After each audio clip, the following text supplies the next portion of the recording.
And these problems need to be addressed. But if we turn those problems over to DEA and ATF, what that's going to mean is more violence and more mass incarceration.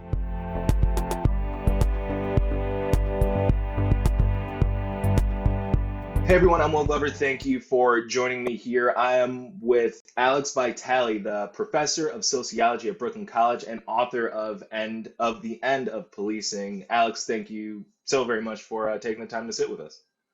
You bet, Will.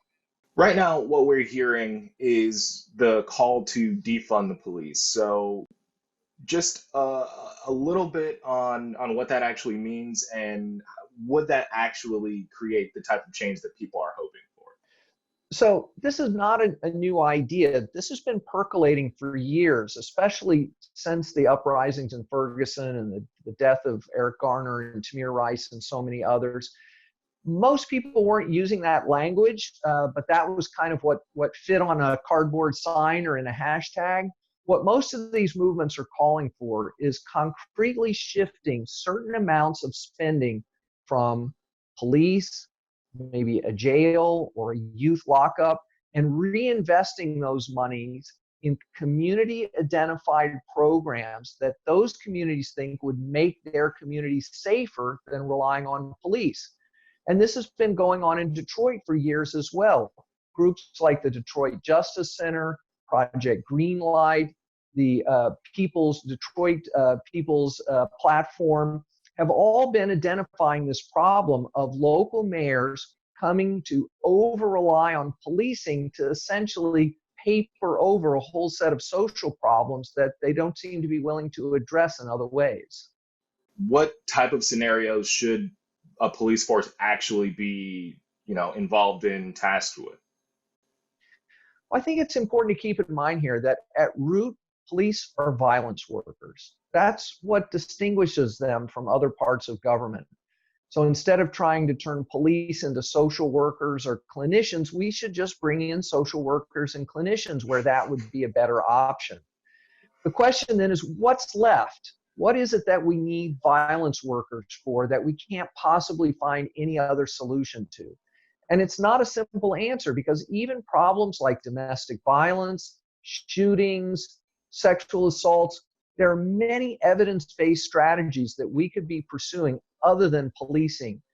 Cure violence programs that use people from the community to try to break the cycle of violence, programs to build up families so that they don't have domestic violence crises, or that give women and children real avenues to live independently if they can't keep their families together. So maybe we need somebody to deal with, bank robbers with machine guns or other kinds of organized predatory threats, but we don't really know what that sort of remainder of activities will be until we begin this process of trying to find alternatives. You shared with me before we got started an initiative that's being rolled out across the country that you wanted to address. So tell me a little bit about that and what it's called and what it entails. So last year, Trump's Justice Department under Bill Barr announced the new Trump crime fighting strategy called Operation Relentless Pursuit. And it's going to start in 7 American cities, including Detroit, which are going to be flooded with additional federal agents from the FBI, the Alcohol, Tobacco, and Firearms, the Drug Enforcement Agency, to go after Trump's favorite bad guys, the drug cartels and the gangbangers. What really he's talking about is our children. And this includes millions of dollars for more hiring of local police. And the question really for leaders in Detroit is, why are they enabling Trump's reelection strategy? By embracing Operation Relentless Pursuit, they're accepting the narrative that the solution to Detroit's problems is more police, more federal law enforcement. And this is exactly how Trump wants to frame this issue, so that he has no responsibility for doing something about severe housing shortages, the lack of infrastructure, and the joblessness facing so many American cities.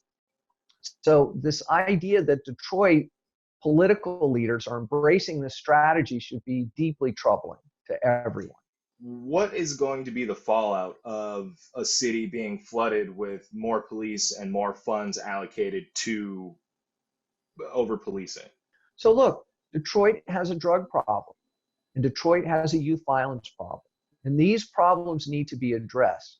But if we turn those problems over to DEA and ATF, what that's going to mean is more violence and more mass incarceration and no new resources.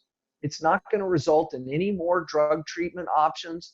It's not going to result in lifting up communities through youth jobs and trauma-informed counseling. It's not going to mean more youth centers, right? It's going to mean more criminalization. You can find more at onedetroitpbs.org or subscribe to our social media channels and sign up for our One Detroit newsletter.